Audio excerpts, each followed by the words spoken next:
అమరావతి మహిళలను కించపరిచేలా సాక్షి ఛానల్లో చర్చలు జరపడం దారుణమన్నారు APCC chief YS Sharmila. Amaravati మహిళలకు సాక్షి టీవీ చైర్పర్సన్ భారతిరెడ్డి జగన్ క్షమాపణ చెప్పాలని డిమాండ్ చేశారు. రాజధానికి వ్యతిరేకంగా సాక్షి ఛానల్లో మాట్లాడటం అవమానకరమన్నారు. సాక్షి పత్రిక, ఛానల్ ప్రజా సమస్యల్ని విస్మరించి వైసీపీకి ప్రచారం చేస్తున్నాయని, ప్రజా సమస్యల్ని విస్మరించిన మీడియా సంస్థగా సాక్షి చరిత్రకెక్కిందంటూ మండిపడ్డారు.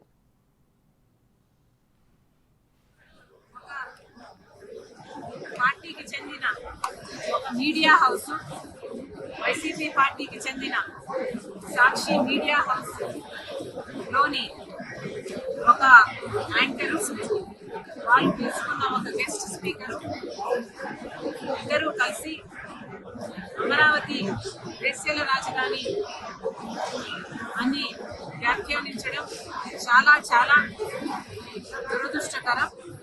ఎవరైనా ఖండించాల్సిన విషయం. కాకపోతే నాకు ఇక్కడ అర్థం కాని విషయం ఏమిటి అంటే,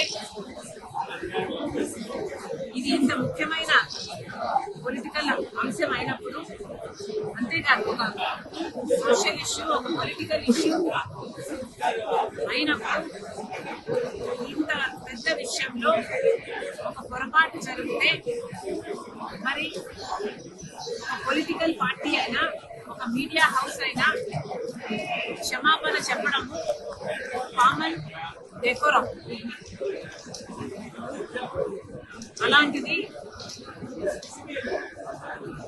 మీడియా హౌసే ఒక పొలిటికల్ పార్టీకి చెందినప్పుడు, ఆ మీడియా హౌస్ చేసిన కొన్ని వ్యాఖ్యల వల్ల కోట్ల మంది ప్రజలకు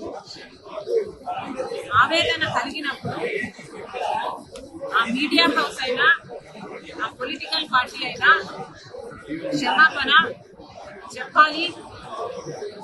మరి ముఖ్యంగా సాక్షి మీడియా హౌస్ నడుపుతున్న భారతిరెడ్డి గారు, సాక్షి మీడియాలో ఇంకా ఘోరం జరిగింది కాబట్టి మీరు క్షమాపణ చెప్పడంలో తప్పు లేదు.